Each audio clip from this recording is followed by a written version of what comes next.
Bueno, espero no desconcentrarme mucho con la campanita esta, pero, ahí está.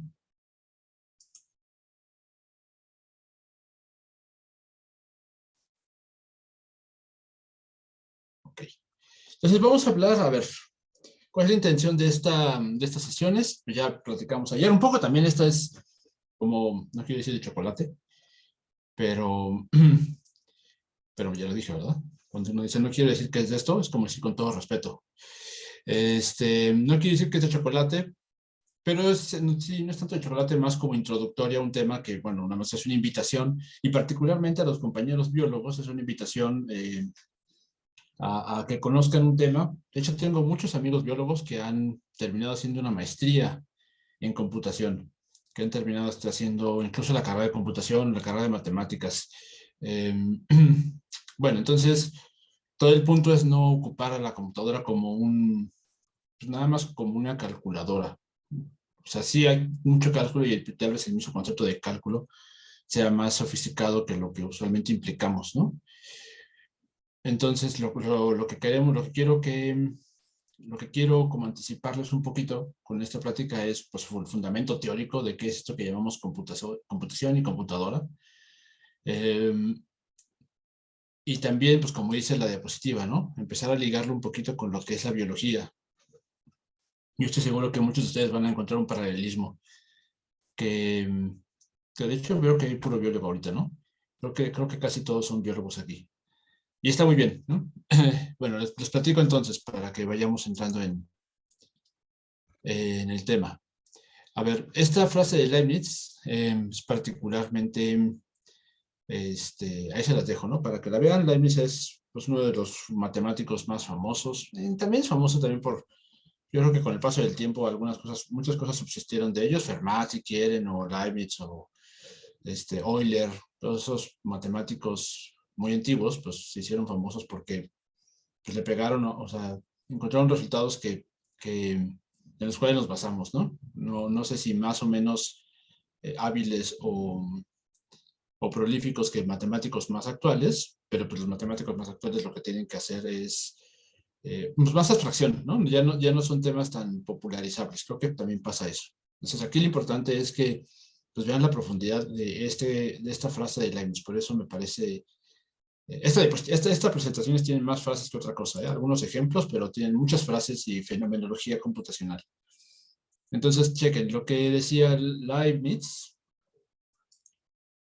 era esencialmente que si hubiera, if controversy were to arise, no habría, o sea, si surgieran controversias, no habría necesidad de disputa entre dos filósofos, ¿verdad? Nada más estamos hablando de filósofos, ¿no? Igual el concepto de filósofo en ese entonces era más generalista, pero seguro incluía al debate de ideas completamente abstractas, ¿no? También igual hay mucha ingenuidad en estas frases también.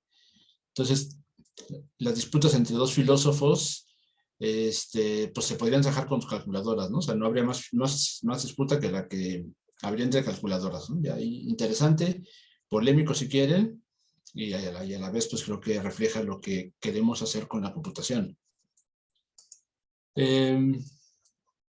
Porque bastaría para que sacaran sus lápices, se sentaran frente a un ábaco, seguramente aquí ábaco significa algo más que un ábaco, debe ser alguna máquina más sofisticada, y se dirían entre ellos, vamos a calcular. Pues vaya, entonces esto me parece pues una posición que de hecho muchos biólogos, perdón, muchos filósofos hoy en día no les gusta, y entiendo por qué, y incluso también a los biólogos, ¿no? En una de esas hasta los físicos, tal vez sean, o sea, esta naturaleza cambiante, pues igual no es nada sencilla de calcular, ¿no? Claramente a los sociólogos no les gusta pensar que el comportamiento humano es calculable, eh, tampoco el comportamiento de la evolución biológica, ¿no? Es muy difícil anticiparla si quieren, mucho menos el debate de ideas, ¿no? Pero no deja de estar interesante que alguien como Leibniz decía, pues aquí reflejaba algún mecanismo. O sea, aquí la parte importante, más allá de la dichosa polémica que tal vez no haya, lo que me parece bien interesante es el hecho de que estaba ideando algún proceso para derivar alguna conclusión. Esa es la parte importante, ¿no? Creo que es lo que refleja esta frase. Y Por cierto, esta Leibniz, esto es de 1700. Luego les paso bien la fecha, ahorita que lo vi, creo que estaba viendo las diapositivas y todas están alrededor de 1700 y 1800, ¿no? Este es Pierre-Simon Laplace, un francés y matemático pues muy interesante, ¿no? Militante de la Revolución Francesa. Y bueno, también es particularmente famoso y prolífico en las matemáticas, ¿no? O sea, al punto de que tenemos un objeto en matemáticas que se llama el laplaciano. Pues, digo, entre otras cosas, no nada más eso, pero vaya, ya dejaste tu legado en un objeto matemático, ¿no? Entonces, pues algo les abría las matemáticas Laplace. Y, y vean esta frase, también este concepto también refleja mucho sobre lo que en este momento sabíamos de las matemáticas, en este punto de la humanidad. Pues vean lo que dice, ¿no? Porque si lo voy a leer, un intelecto que en un momento determinado conociera todas las fuerzas, porque para este momento la mecánica newtoniana ya era conocida, todas las fuerzas en movimiento que pueden movimiento de la naturaleza y todas las posiciones, es decir, aquí los compañeros físicos creo que tienen mucho que decir, pero esencialmente está hablando de sus partículas, dónde estaban ubicadas y una dinámica, ¿no? Una regla dinámica ahí puesta. Si este intelecto tuviera y aparte aquí hay varias posiciones interesantes, ¿no? De todos los elementos que la componen, se refiere a la naturaleza. Y si este intelecto fuera también lo suficientemente vasto, ahí empiezan las complicaciones, pero bueno, aquí hace una suposición interesante, ¿no? Un experimento pensado para someter estos datos al análisis. Seguramente este análisis significa, pues justo lo que pensamos en analizar, ¿no? Aplicar una serie de pasos, sintetizar algo y diseccionarlo de forma sistemática. Abarcaría en una sola fórmula los movimientos de los cuerpos más grandes del universo y los átomos más diminutos. ¡Pum! Y también debía haber coloreado la parte final, creo que es más importante, ¿no? Para tal intelecto nada sería incierto y el futuro, al igual que el pasado, estaría presente entre sus ojos. Eso es lo que llamamos el demonio de Laplace. Y digo, nada más lo pongo como un reflejo de lo que pensábamos que podían hacer las matemáticas, ¿no? O sea, con la dinámica de Newton, ya está, hasta principios, o bueno, más bien finales de los 1800, todavía creíamos esto, ¿eh? Inicios de los 1900 todavía teníamos y no pocos tienen todavía la esperanza, pero teníamos la idea de que podíamos saber presente y pasado y futuro pues, del entorno que nos rodea, en el que estamos sumergidos, con una dinámica en las posiciones, ¿no? Con la dinámica newtoniana y las posiciones de los objetos, pues ya podríamos saber presente, pasado y futuro si fuéramos lo suficientemente listos, si tuviéramos espacio para hacerlo. Bien, esto lo pongo como un antecedente de lo que sabíamos que era la matemática hasta este momento. Y ahorita pues vamos a ver dos pequeños ejemplitos. De hecho, vean el video de 30 segundos, 40 segundos creo que es. Está bien bonito porque ejemplifica pues esta máquina, ¿no? El telar de Jacquard. Aquí ya estoy pasando un ejemplo, o sea, lo que estoy poniendo aquí son ejemplos de lo que yo considero que hacemos por computación. El telar de Jacquard pues, fue justo una innovación que nació en la Revolución Industrial, en la que pues podía sacar, eso es importante, y a los biólogos les gusta mucho hablar de las formas de las cosas, ¿no? Podía sacar tapetes sí, claro, sarapes, pues tapetes para ellos, ¿no? O telares con patrones ahí impresos, es decir, el resultado de algún proceso terminaba en un bonito, en un bonito telar, ¿no? Con un tejido ahí o con algún patrón muy bonito. Nada más que en vez de ser un proceso artesanal, con todas las implicaciones socioeconómicas que pudiera tener esto, ¿no? Pero aquí la parte importante es lo que me quiero concentrar es en la parte teórica que nos compete. Entonces, en vez de ser esto generado por algún humano, y acá que no fue el primero, o sea, por lo que estaba leyendo, ya había intentos de sistematización de la automatización de telares a partir de 1780. pero fue Jacquard quien ya lo sistematiza y lo patentó en 1804, ¿no? El caso es que lo que hace él es que con unas tarjetas perforadas y con un sistema como el que vieron en el video, lo que hace es que codifica los patrones que quiere que salgan en estas tarjetas, mismas que van a alimentarse al telar, y una serie de palitos ahí que movieron el video detectan dónde hay hoyitos, y esos hoyitos hacen que se levanten o no algunas agujas por las que va a pasar un hilo, el hilo, bueno, los que vieron el video, ¿no? Va a pasar un hilo por debajo y pues se va a ir formando el patrón, ¿no? Entonces, conforme pasan estas tarjetas, se forma un patrón y después se forma este otro, y está particularmente interesante, ¿no? O sea, aquí hay instrucciones codificadas y la salida de este mecanismo es un telar. Que esto tiene, o sea, toda proporción guardada, pues es esencialmente lo que mi papá hacía, bueno, mi papá y mi mamá, en realidad ellos también trabajaron con tarjetas perforadas, lo digo más bien, esa generación de matemáticos, desde la Segunda Guerra Mundial hasta los 70s, les tocó trabajar con tarjetas perforadas. Y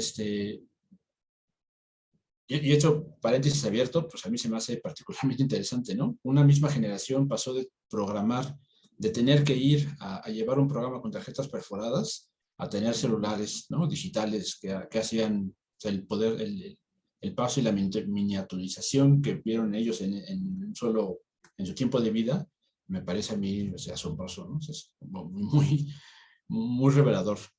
Bueno, pero es otra cosa, ¿no? Paréntesis cerrado. Entonces aquí lo que les quiero decir es que toda proporción guardada es lo que hacían ellos, o sea, por lo que te cuenta la banda que programó con tarjetas perforadas, que iban a Limas, ¿no? O sea, ellos trabajaban en la Torre 2 de Humanidades, hacían un programita que calculaba nómina, trayectorias de misiles balísticos, o calculaban trayectorias de cuerpos celestes, codificaban una serie de instrucciones en un programa, lo llevaban a las burros, a este tipo de computadoras que recibían como entrada estas instrucciones, y salía el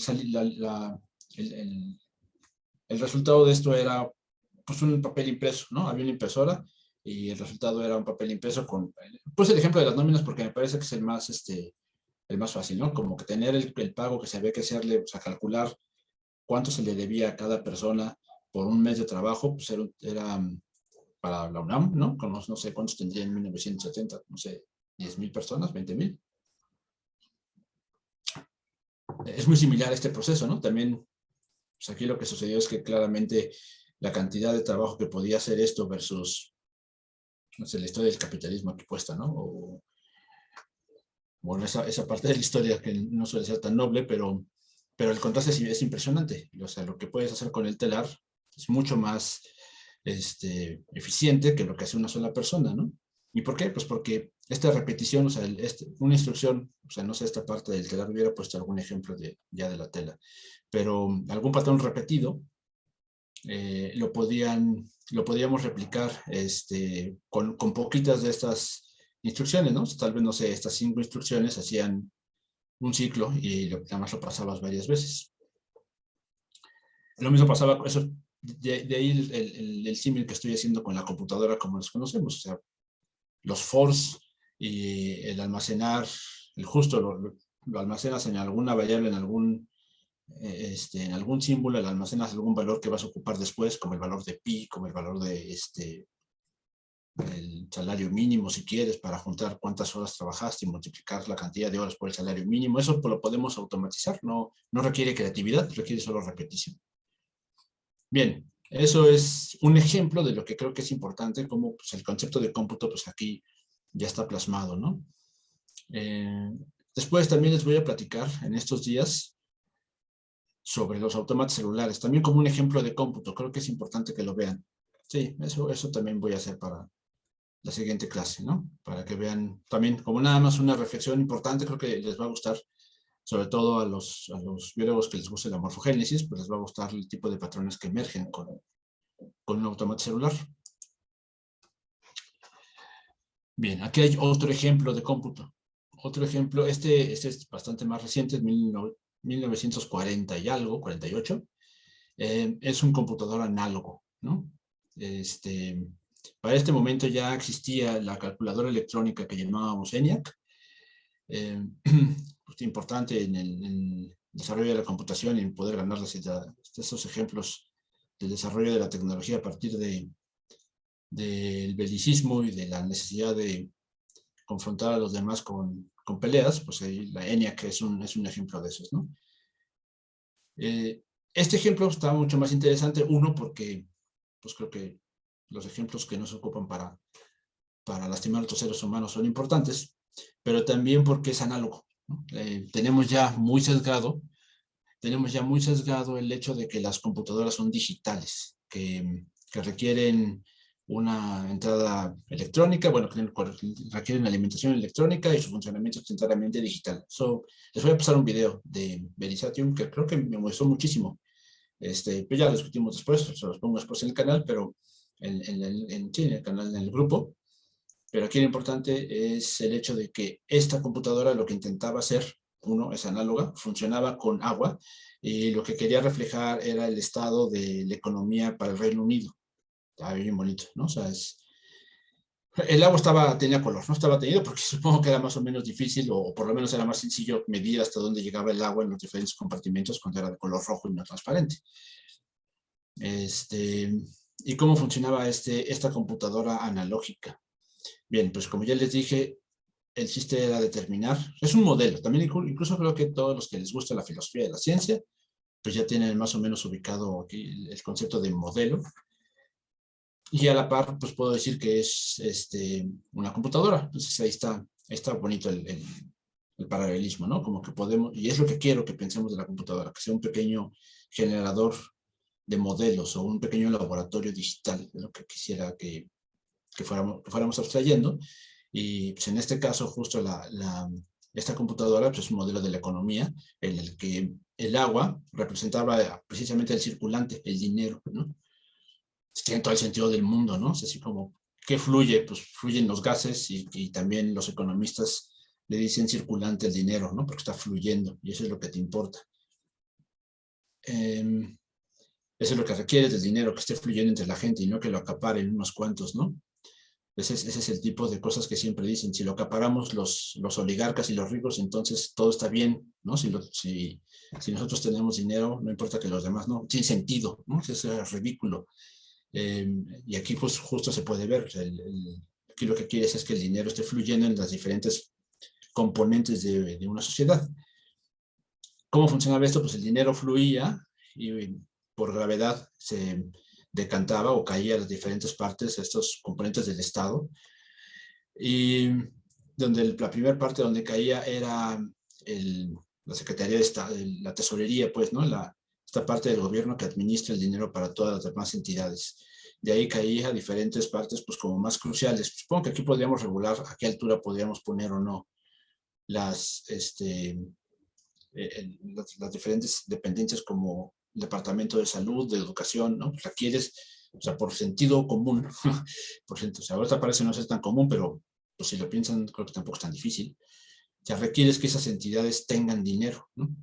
Para poder llevar a cabo, y no solo unos cuantos oligarcas, ¿no? Entonces, requieres que esas entidades tengan dinero y pues es lo que hacía esta computadora al principio, o sea, en la parte más alta, las primeras entidades estaban precisamente estas entidades gubernamentales.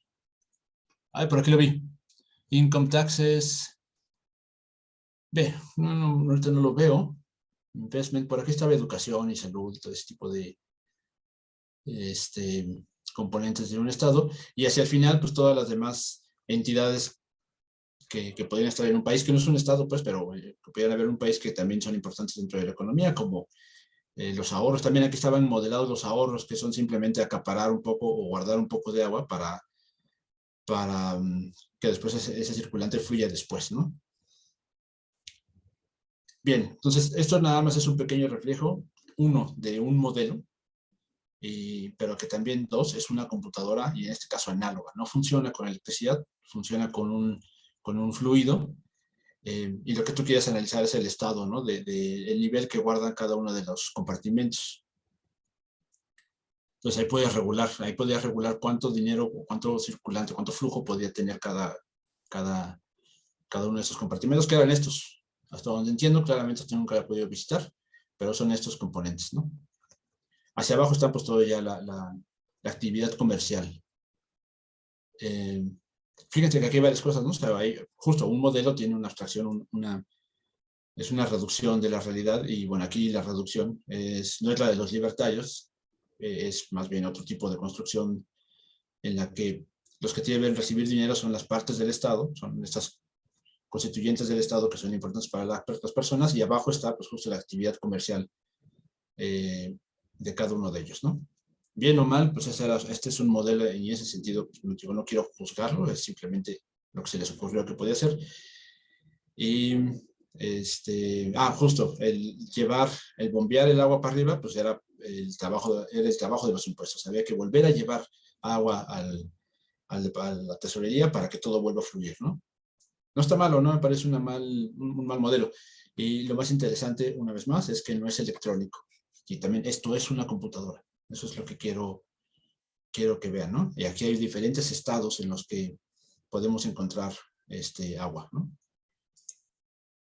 Bien, entonces, hasta aquí, una pequeña pausa. Pues estos son nada más un par de ejemplos de lo que también es computación.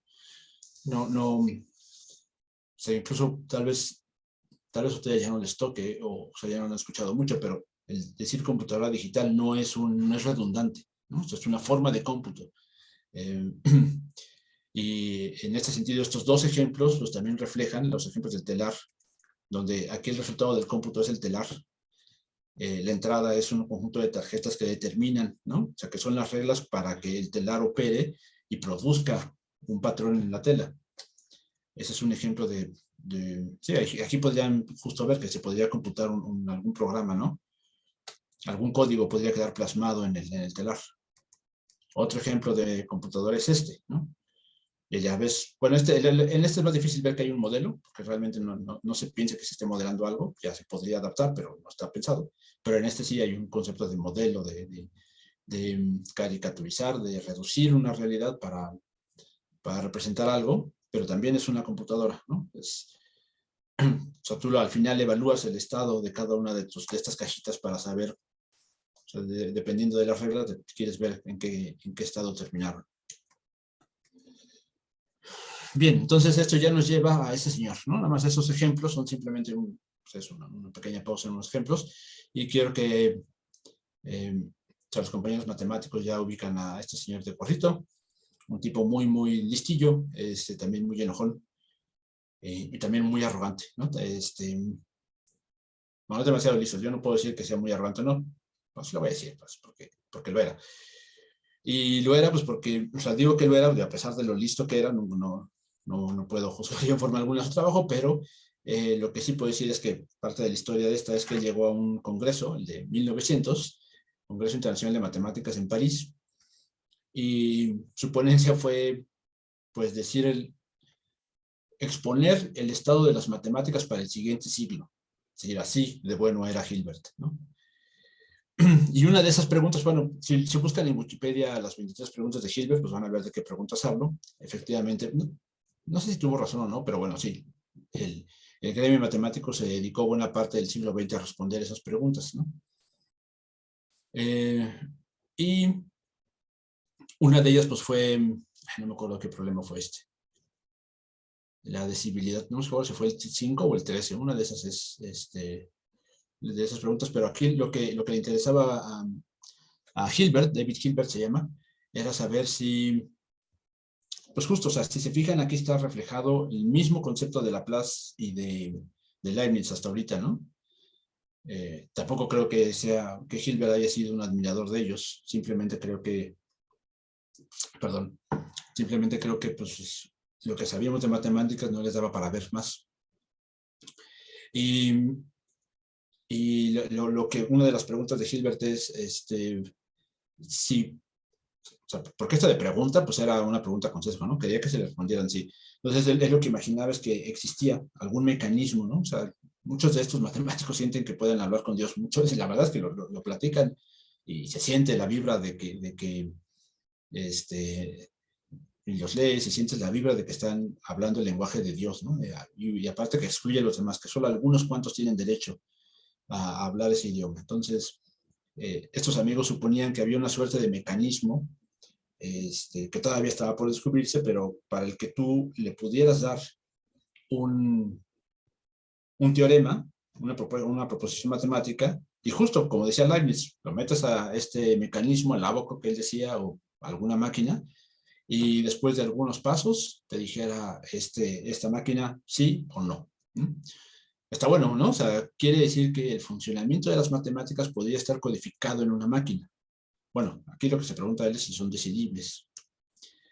Entonces, aquí llegó este compadre, se llama eh,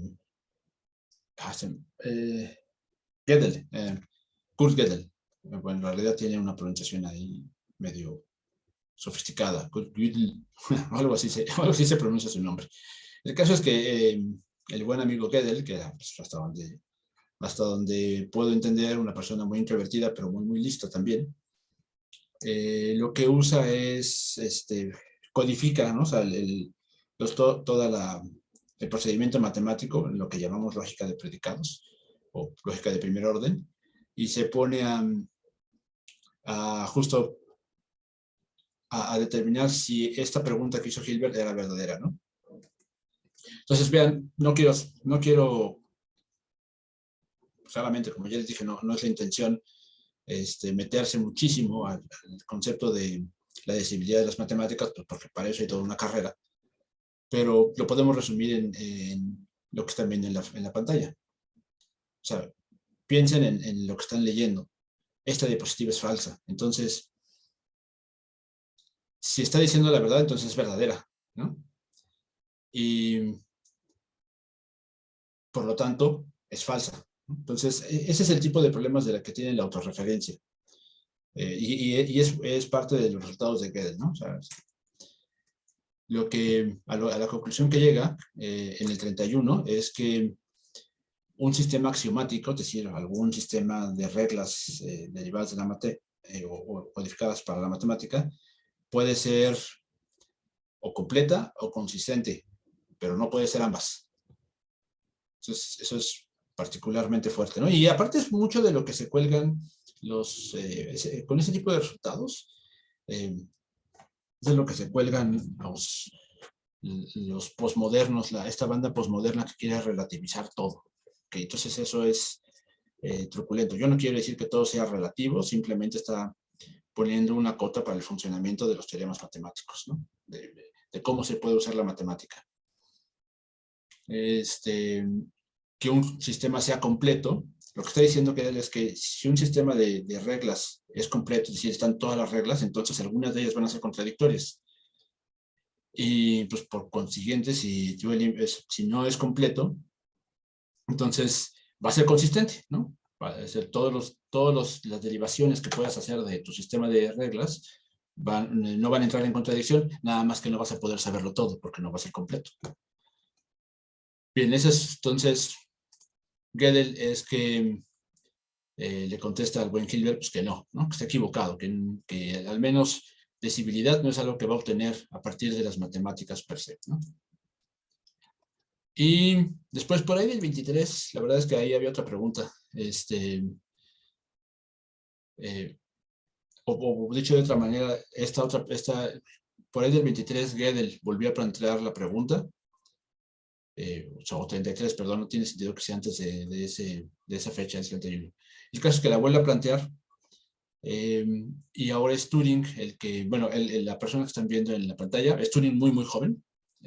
Turing es un genio, es decir, su trabajo es prolífico y en varias partes de la matemática tuvo aportaciones en la estadística, en lo que llamamos ahora inteligencia artificial, aunque a mí se me hace un poquito exagerado, solo creo que tuvo un ensayo muy influyente, pero bueno, en general, por alguna razón, el dicho popular, o sea, el conocimiento popular ubica a Turing como el padre de la inteligencia artificial. Ahí está ese juego, esta película, ¿no? Disculpen un segundo.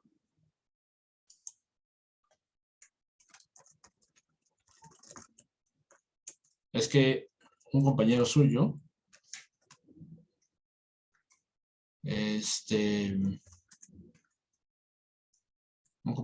no ha entrado a clase y me está escribiendo ahorita. No estoy chateando nomás por gusto.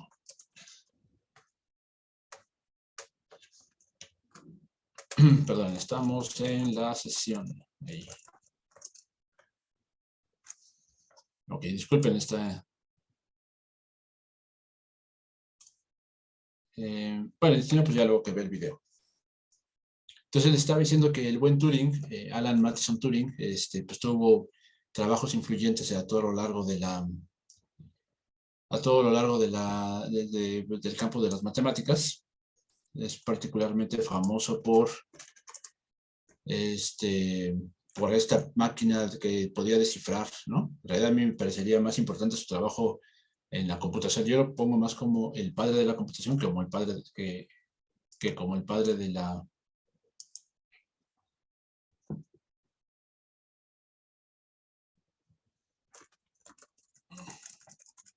otra vez, disculpen.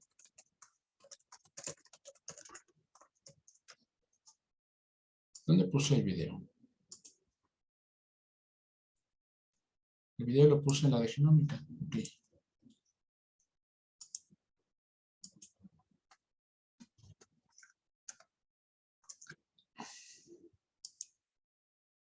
Entonces, aquí lo que están viendo es la introducción, el abstract, que Turing pone en su trabajo sobre computabilidad. Fíjense, o sea, claramente más allá de que entender los diferentes, todo el detalle alrededor del trabajo de Turing, que claramente tampoco lo vamos a ver. Está sencillo de seguir después de un semestre de teoría de la computación. Creo que todos aquí podrían seguirlo. Solo quiero, aquí lo vamos a seccionar un poquito. El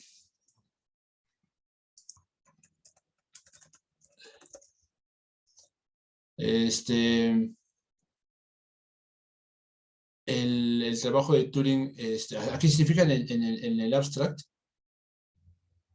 lo que está diciendo es que los números computables, esto que conceptualizamos como computable, pueden ser descritos brevemente como los números reales cuya expresión decimal sea calculable mediante métodos finitos. Ya, o sea, después si quieren lean el resto del abstract, pero esa frase ya es muy reveladora sobre el concepto de cómputo, ¿no? Entonces, a partir de esto es que Turing idea una máquina, en este momento claramente es una máquina abstracta, una máquina en papel, en la que se decide probar los límites de esa capacidad de computar o de calcular algo mediante métodos finitos. Lo que está diciendo es, vamos a ver hasta dónde llegamos. Y otra cosa importante de aquí del abstract, me parece interesante, although the subject of this paper, sí, creo que lo tengo en otra diapositiva, sí, eso lo voy a mostrar aquí. Ahorita lo muestro, porque hay una parte importante sobre lo que él imagina que es este proceso de calcular o de computar, ¿no? Esto es más una pequeña introducción, o sea, bueno, más bien la muestra del trabajo que creo yo que es más significativo de Turing, su aporte al diseño de estas máquinas, a lo que llamamos máquinas de Turing ahora. Pero, pues como les digo, también tuvo trabajos en otras áreas de la matemática, en este caso de la matemática con la biología, ¿no? Esto me parece importante porque lo que propone en un trabajo es estos sistemas de morfogénesis o de la generación de formas, cómo se generan las formas. Una de las cosas que él propone es un sistema de ecuaciones diferenciales parciales, que ahora le llamamos sistema de reacción-difusión. En el de Braille que tiene Turing, lo que imagina es que hay la interacción entre dos tipos de partículas, un reactor y un difusor, pues que tienen una dinámica como un conflicto o un juego ahí interesante en el que una va a propagar información y otra va a reaccionar en el lugar para dar pie a ciertas formas, ¿no? Entonces, con esta pequeña ecuación se da pie. Imagina que hay una cosa que llaman morfógenos, pues, ¿no? Es importante para el desarrollo de esto, pero aquí lo importante es que vean las formillas que se generan. Los compañeros biólogos, por supuesto que están pensando en patrones en la piel de varios animales, pero también quisiera que los compañeros computólogos imaginen o vean aquí la necesidad de, lo que está planteando este modelo es la generación de puntos y rayas o de una misma regla que da pie a puntitos o que está comunicando puntitos o rayitas, ¿no? Es decir, al final también hay un proceso de comunicación aquí, de codificación de información, que se plasma en la piel o bueno, en la forma al final en el plano, ¿no? Es decir, tal vez no sea tan sencillo ver ahorita aquí en proceso de cómputo, pero como que es, al menos yo veo el trabajo de Turing y siento que lo que tenía en el trasfondo es este proceso de codificación de la información, ¿no? En un proceso finito y que terminaba con un patrón al final, ¿no? Otra cosa, lo que les decía, el parte del trabajo importante de Turing es este juego de la limitación. Se llama ya la película, se llamó el juego de la limitación, algo así se llamó, ¿no? Si alguien me puede comunicar, nos puede decir el nombre. En inglés yo creo que se llama The Imitation Game, pero no sé cómo se llamó en español. No es una técnica tan, digo, no es una película tan apegada a la realidad, pero muchas cosas sí lo eran, ¿no? Muchas cosas fueron bastante interesantes y reflejo de cómo trabajó Turing en Bletchley Park. Pero bueno, lo que él propone en este ensayo ¿cómo se llama? De inteligencia artificial, este trabajo es importantísimo para fundamentar y por lo que decimos que es el padre de la inteligencia artificial es si existirán, o sea, si en algún momento las máquinas serán tan sofisticadas, las que ya había creado, qué potente, ¿no? Qué potente poder imaginar esto. De tal forma que piense en este juego, o sea, en el que no supieras quién está detrás de esta cortina y le pudieras hacer preguntas a cada uno de estos, C le pudiera hacer preguntas a A y a B, y el chiste del juego es determinar quién de estos dos es humano. Entonces aquí el chiste es, ¿podrán las computadoras sofisticarse tanto al punto de que tú no sepas quién es computadora y quién es... claramente las dos están simulando, ¿no? Están contestando lo más coherentemente posible las preguntas de este compadre, ¿no? Y el chiste es pues, determinar si con quien él interactúa sabe que hay una computadora y hay un ser humano, el chiste es saber quién es quién, ¿no? Entonces, pues justo el desarrollo de lo que llamamos ahora inteligencia artificial, pues como que va en este camino, ¿no? Que podamos emular la conciencia. También eso está muy, muy pretencioso, da para platicar con muchas chelas y del desarrollo de muchas técnicas de inteligencia artificial. Creo que se ha decantado más por aplicaciones muy prácticas. Creo que todavía no podemos, ¿no? Hay muchos avances en el procesamiento del lenguaje natural, pero todavía no podemos, como totalmente engañar a un ser humano. Y eso podría ser o no interesante. Y no digo que sea el cenit de la conciencia o de la inteligencia, la capacidad del ser humano, pero bueno, todavía no estamos en ese punto, ¿no? Lo que los expertos llaman la singularidad. Bueno, entonces es nada más una pequeña revisión a través del trabajo de Turing. Y bueno, precisamente las computing machines, o sea, bueno, justo es parte del abstract, ¿no? Es más extenso. Solo quiero que aquí vean, bueno, es parte del abstract, esto ya lo vieron. We may compare, esta parte es muy, muy importante. Podemos comparar al hombre en el proceso de computar números reales to a machine. Podemos comparar, que solo es capaz de una condición finita de condiciones, Q1 QR, ¿no? Entonces esto de que vamos a llamar estados, claramente aquí Turing él no nombró a las máquinas que él tenía como máquinas de Turing, se llaman máquinas A y máquinas O. Pero una parte fundamental de esto que llamamos cómputo es esto, y quiero que lo vean aquí en esta frase que él está poniendo, ¿no?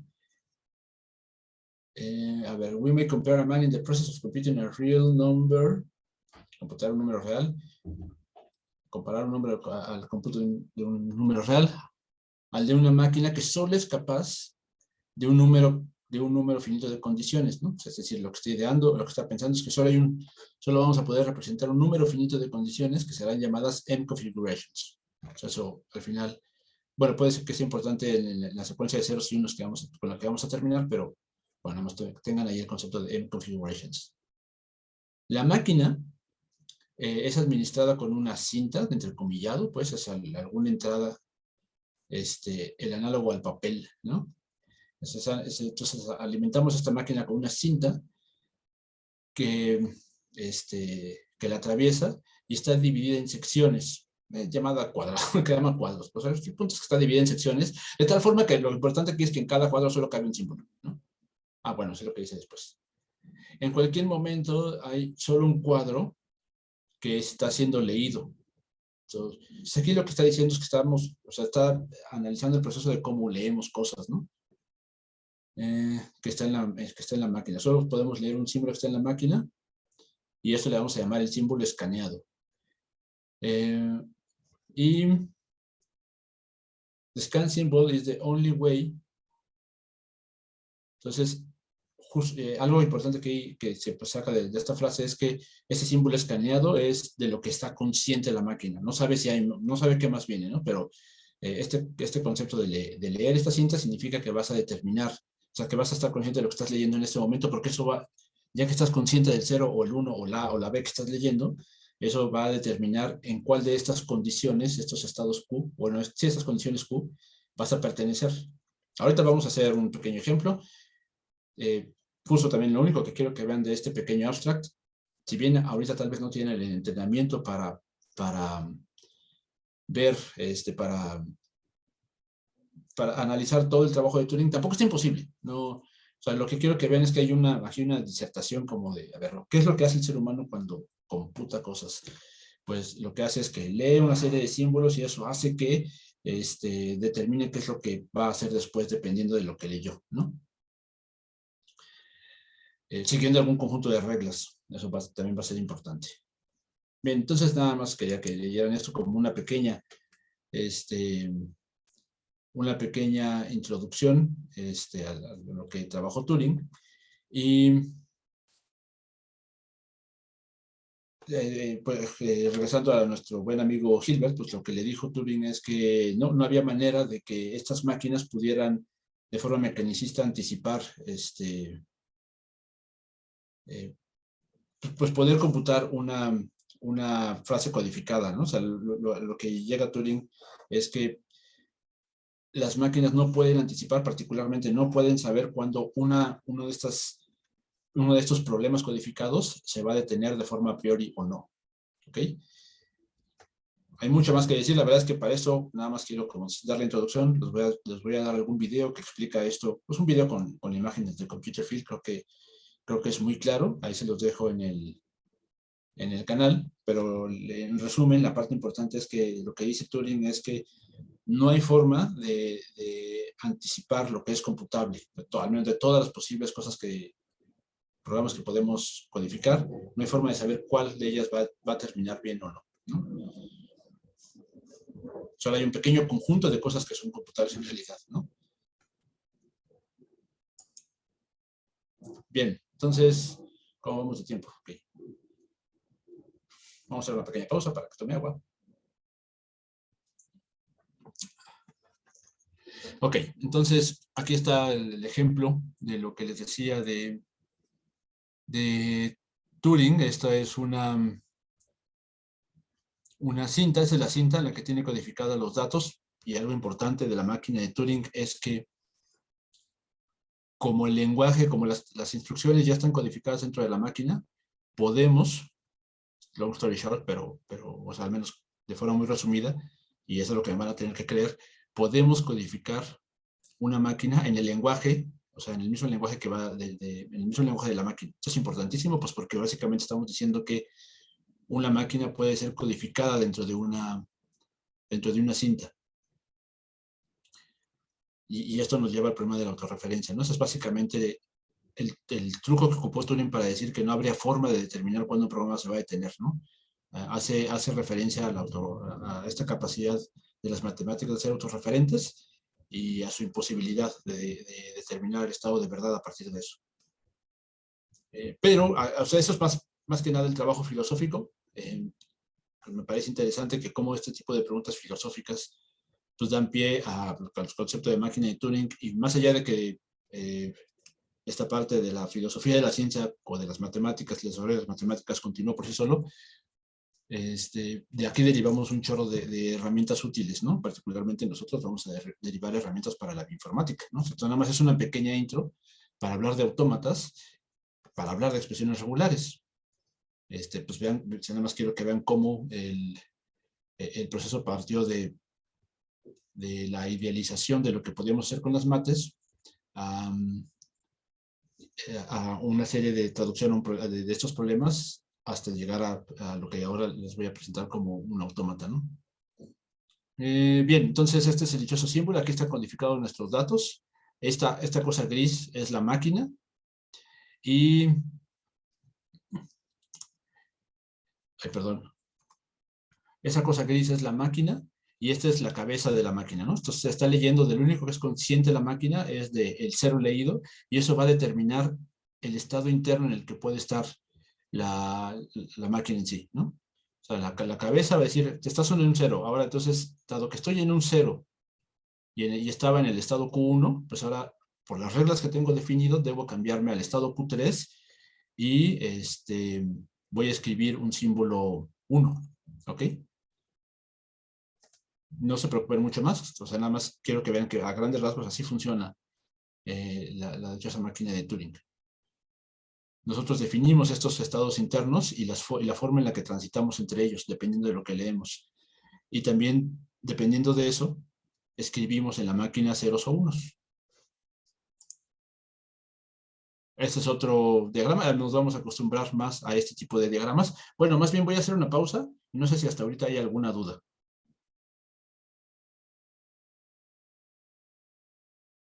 Aquí ya me aprendí lo de la manita levantada y no he visto ninguna manita levantada, pero bueno, también si quieren interrumpirme, pues con confianza abran el micrófono y ya simplemente me interrumpen. Sale, pues creo que continuamos. Entonces, eso es el concepto a grandes rasgos de lo que es una máquina de Turing. Aquí la parte divertida es pensar en que podemos traducir, no sé si todos, pero al menos una buena parte de los problemas los podemos traducir a esta transición entre estados. O sea, todo el chiste es poder definir cómo transitamos entre ellos. Si no hay forma de transitar entre un estado, bueno, pues ya, el problema no es computable, ¿no? Pero en general, pues, muchos de los problemas los podemos traducir en esto, en conectar un estado entre otro, ¿no? Dependiendo de lo que leemos. Nos vamos a acostumbrar a estos diagramas, estos estados. Este es el interior de la máquina, ¿no? Aquí lo que estamos diciendo es que los estados están puestos como circulitos etiquetados como Q1 a Qn. Después yo los voy a etiquetar como 1, 2, 3 o lo que sea, porque van a estar dentro del círculo, ¿no? Lo que estamos diciendo aquí, al menos en el concepto más general de máquina de Turing, es a dónde transitas. Eso se indica por el final de la flecha. ¿Qué lees y qué vas a escribir, ¿no? La R significa la R o la L. Aquí no hay L's. Hacia aquí hay una L.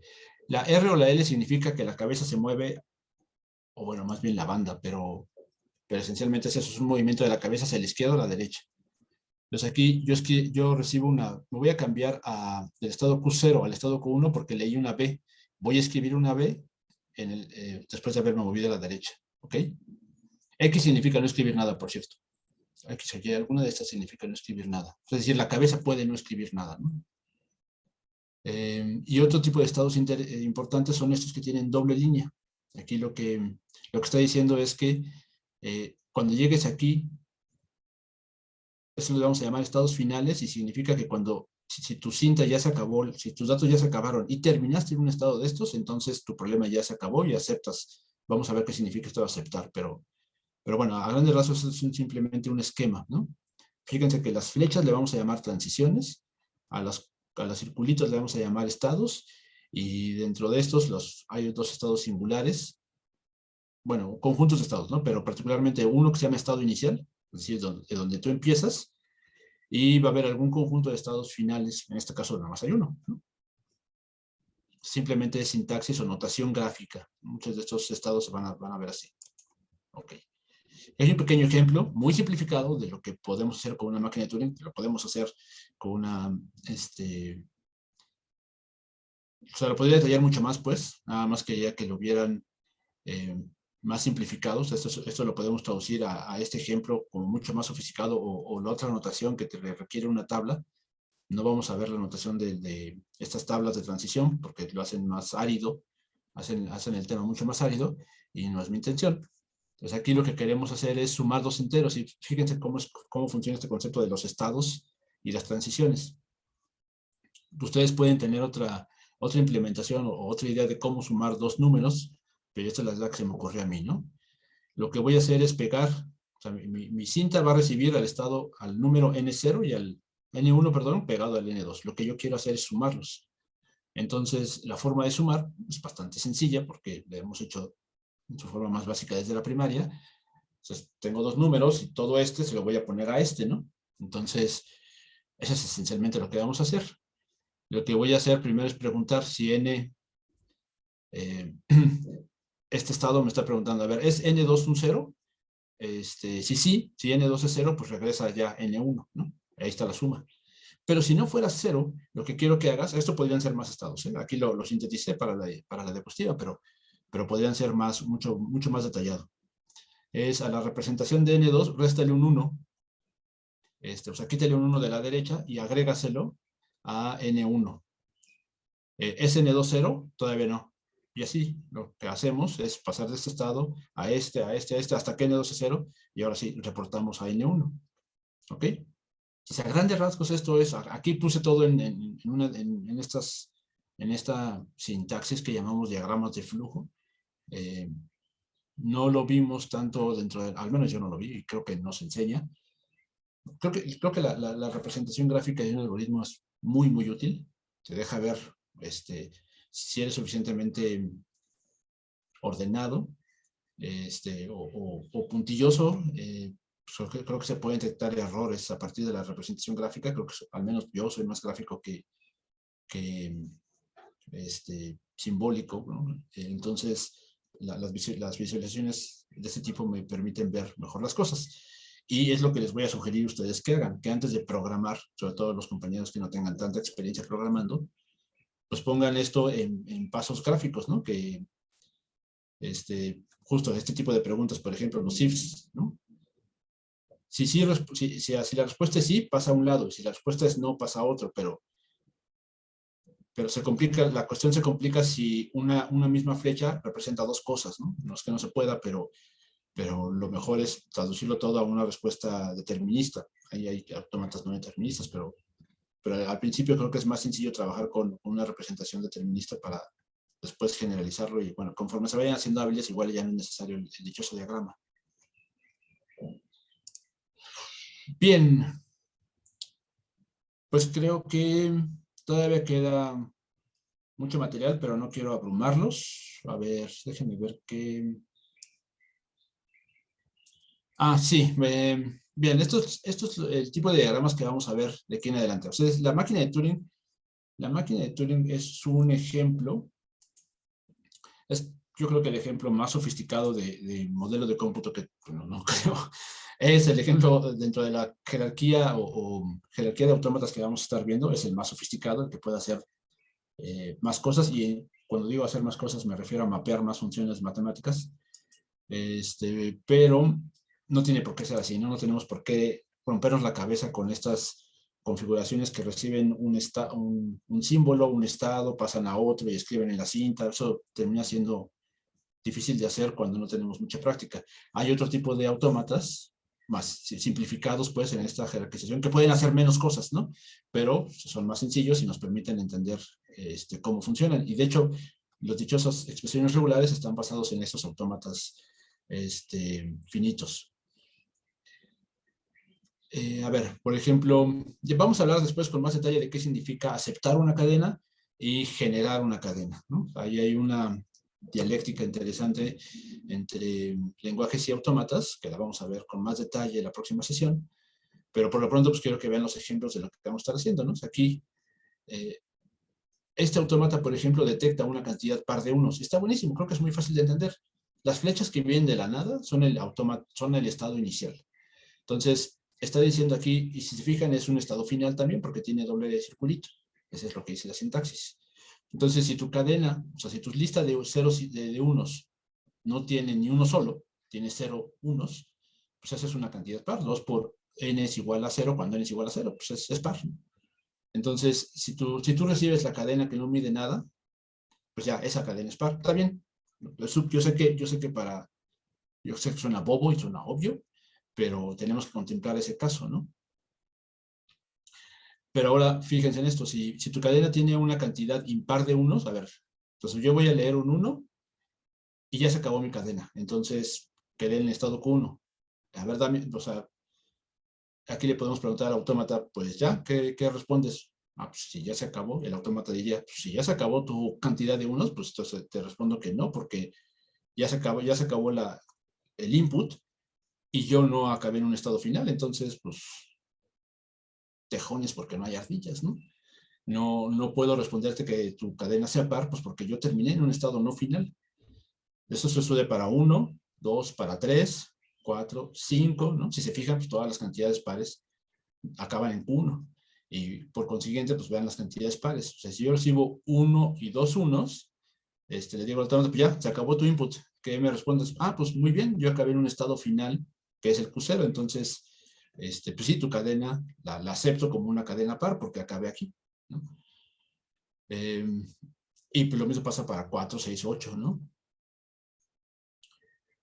Entonces, lo que quiero que vean es la sintaxis. Esto lo diseñamos nosotros y después lo podemos traducir a un programa de manera bastante directa, pero la parte importante es que lo que yo quiero de un autómata es que asumamos que viene una cadena de un lenguaje, ¿no? En realidad vamos a requerir un conjunto de cadenas, y de hecho ese concepto de cadena lo defino con más calma en la próxima sesión, pero piensen en una asociación de símbolos, ¿no? En este caso son símbolos solo constituidos por unos.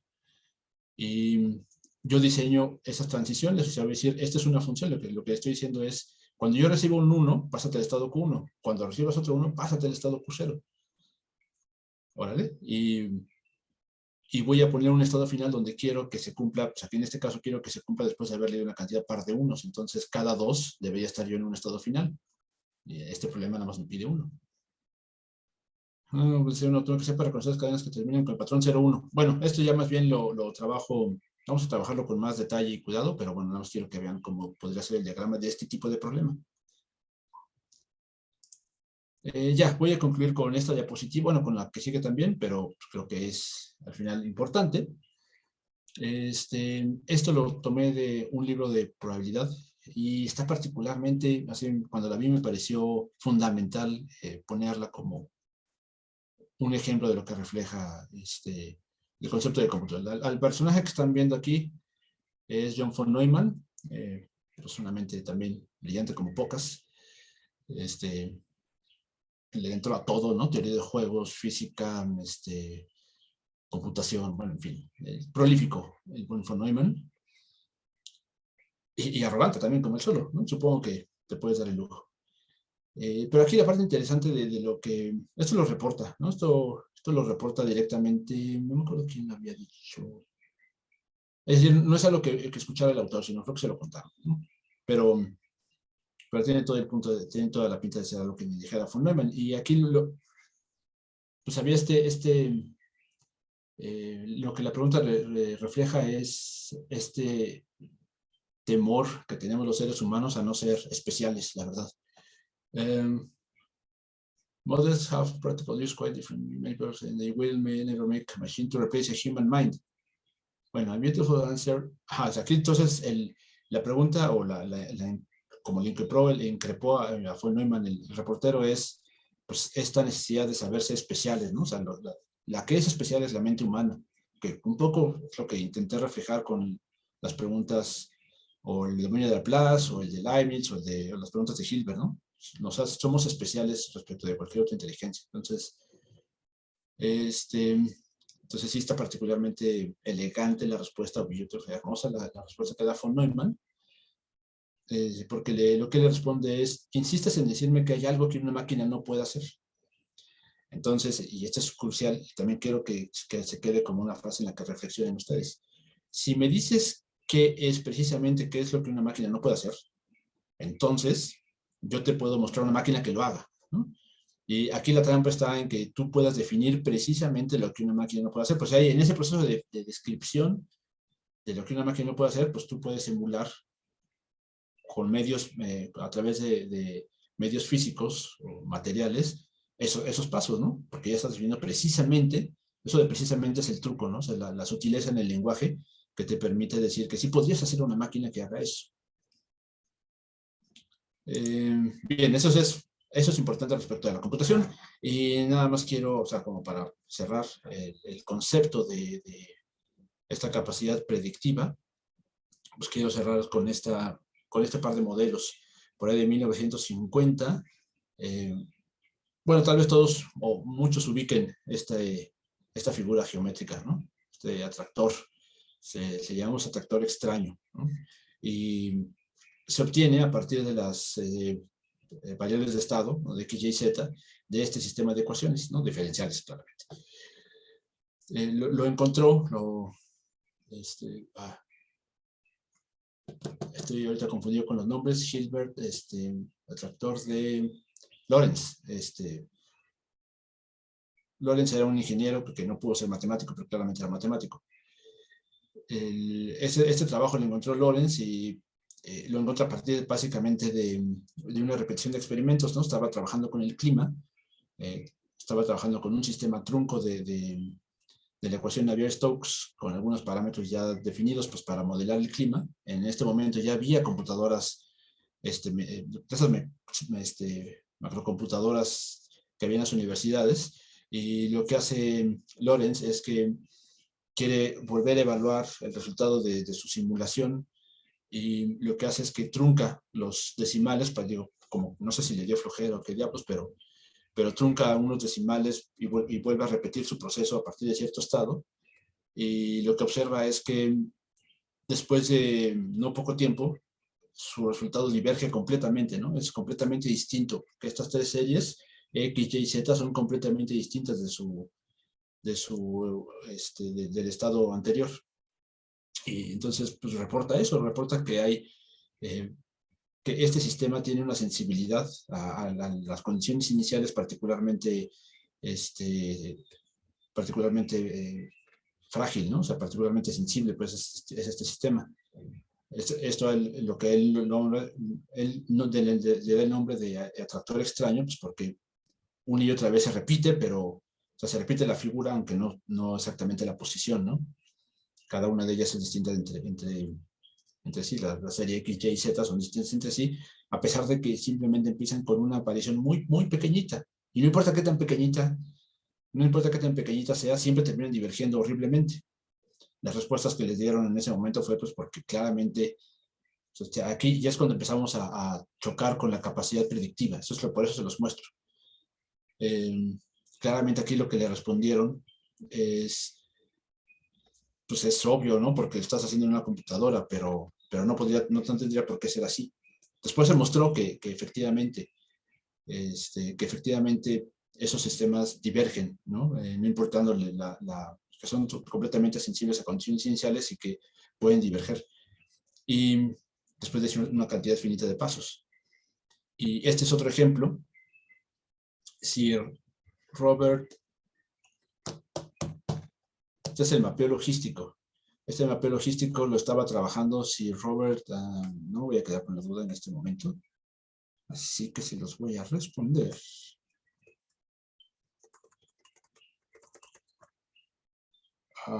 Robert May.